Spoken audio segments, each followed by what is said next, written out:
Assalamualaikum warahmatullahi wabarakatuh. Halo semua.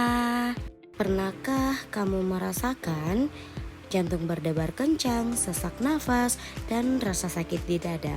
Hal ini bisa saja gejala dari aritmia. Hai, perkenalkan kami dari kelompok B. Berikut adalah nama anggota kelompok kami. Tada!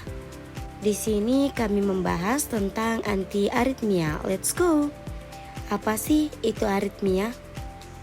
Aritmia adalah kondisi detak jantung yang tidak normal, bisa terlalu cepat, takikardia, atau terlalu lambat, bradikardia, atau tidak teratur yang disebabkan oleh gangguan pada sinyal listrik jantung. Gangguan ini dapat memengaruhi fungsi jantung dalam memompa darah dan disebabkan oleh berbagai faktor, mulai dari gaya hidup hingga penyakit jantung, yang dapat diatasi dengan obat-obatan, terapi invasif, alat pacu jantung, atau pembedahan. Adapun penyebabnya seperti penyakit jantung koroner, yang kedua mengonsumsi alkohol, yang ketiga merokok, yang keempat mengonsumsi obat-obatan, yang kelima stres berlebihan, dan diabetes serta hipertensi, serta yang terakhir ketidakseimbangan kadar elektrolit dalam darah. Untuk mengetahui cara kerja obat anti aritmia, kita harus mengetahui potensial aksi dari jantung. Nah, potensial yang terjadi pada jantung ada 4 fase. Fase yang pertama adalah fase 4, depolarisasi spontan atau pacemaker potensial. Peristiwa kuncinya, terbukanya kanal nat lambat, sering disebut funny current. Ini adalah fase yang bertanggung jawab atas autorismitas kemampuan jantung berdetak sendiri. Setelah repolarisasi selesai, sel tidak kembali ke potensial istirahat yang stabil.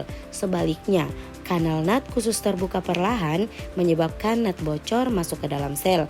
Hal ini menyebabkan potensial membran berangsur-angsur naik menjadi kurang negatif secara spontan hingga mencapai ambang batas atau threshold. Yang kedua, prafase 0. Masuknya kalsium awal. Peristiwa kuncinya terbuka kanal Ca2+ tipe T atau transient, tepat sebelum ambang batas tercapai sepenuhnya. Kanal kalsium sementara terbuka yang membantu mendorong potensial membran melintasi ambang batas, memastikan impuls akan ditembakkan. Yang ketiga adalah fase 0, depolarisasi cepat atau pencetus impuls. Peristiwa kuncinya terbukanya kanal Ca2+ tipe L atau long lasting. Ketika ambang batas tercapai, kanal Ca2+ tipe L terbuka dengan cepat, menyebabkan Ca2+ mengalir deras masuk ke dalam sel. Masuknya muatan positif ini menyebabkan depolarisasi cepat.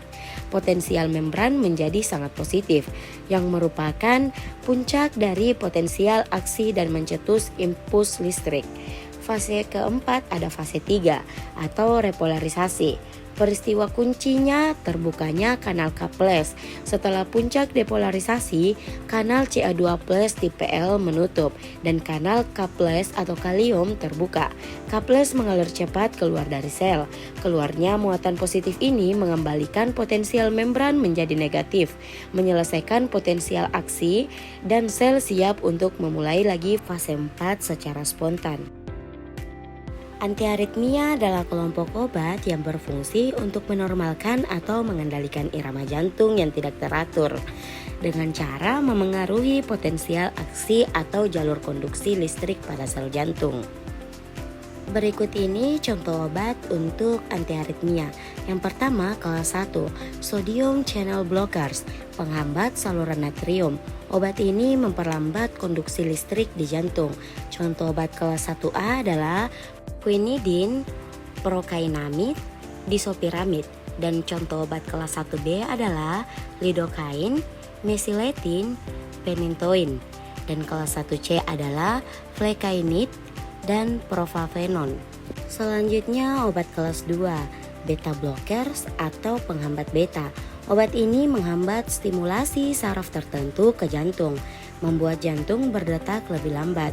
Contoh obatnya adalah propanolol, atenolol, metoprolol, esmolol, dan acebutolol. Selanjutnya adalah golongan kelas 3, potassium channel blockers atau penghambat saluran kalium. Obat ini memengaruhi repolarisasi membran sel di jantung untuk membuat detak jantung lebih teratur.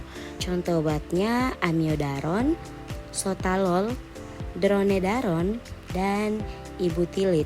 Selanjutnya golongan kelas 4, yaitu calcium channel blockers, penghambat saluran kalsium. Obat ini memperlambat konduksi melalui nodus AV atau atrioventrikular. Contoh obatnya verapamil dan diltiazem. Selanjutnya yang terakhir adalah obat antiaritmia lainnya. Obat yang tidak termasuk dalam 4 kelas di atas, tetapi digunakan untuk mengatasi aritmia.